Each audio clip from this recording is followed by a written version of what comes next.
On se connecte au marché. La guerre des terres rares a commencé. Vous l'avez vu, la grosse passe d'armes qu'il y a eu hier entre trois personnes. Zelensky qui était tout seul finalement et Trump et Vance. Parce que ça s'est mal passé entre les trois. Pourquoi les terres rares. Principalement les terres rares, c'est vrai qu'on n'en parle pas vraiment, mais c'est vraiment ça le nerf de la guerre actuellement. Parce que l'Ukraine a des terres rares chez elle, la Russie aussi. Et sinon, il y a aussi la Chine, et c'est vrai que les États-Unis en ont très peu. Et je rappelle que les terres rares, c'est quand même la chose à détenir si tu veux être dans les techs. C'est utilisé dans beaucoup de choses, et dans les téléphones portables, les microprocesseurs, les aimants, surtout les aimants pour les moteurs électriques, les choses comme ouais, c'est ça. Et du coup, c'est un peu le nerf de la guerre parce que les États-Unis n'en ont pas beaucoup. Moi, pour information, vous savez, j'ai MP Material, qui est la seule société qui gère une mine de terres rares aux États-Unis, Mountain View. Voilà.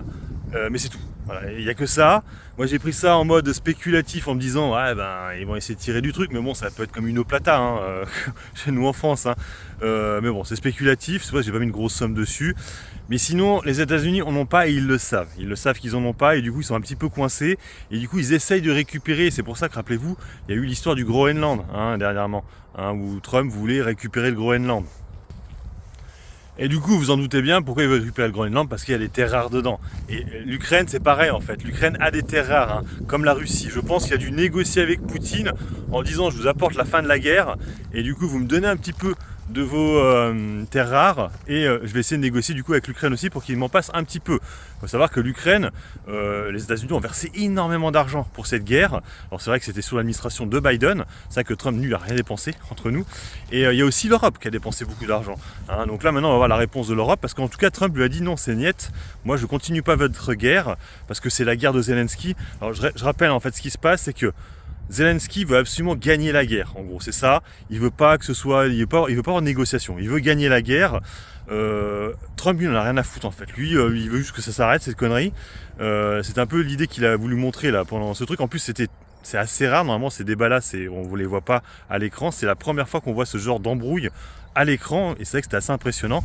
Et après Zelensky s'est pas démonté, mais c'est vrai que je sais pas si son peuple le défend toujours, Zelensky, je sais pas, parce que j'ai l'impression que depuis quelques temps, il fait un peu perdurer cette guerre en fait. Ça fait 3 ans maintenant, et à chaque fois il fait le tour un peu de tous les pays là, européens et américains, pour récupérer un peu, moi je dis il passe à la banque, récupérer du fric pour continuer sa guerre. Alors du coup, le fait qu'il y a des tensions, c'est plutôt bien pour les valeurs un peu de défense.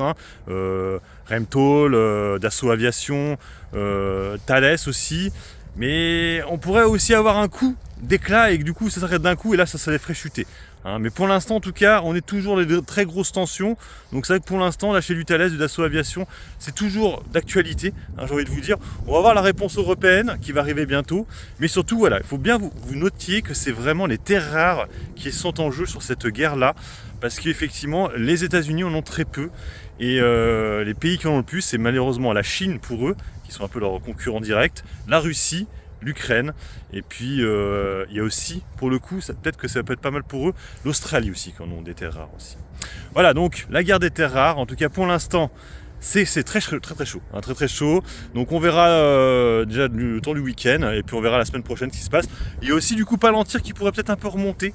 Ça s'est beaucoup effondré dernièrement, mais c'est aussi un truc un peu de défense, Palantir. Donc ça pourrait aussi remonter suite à ces embrouilles.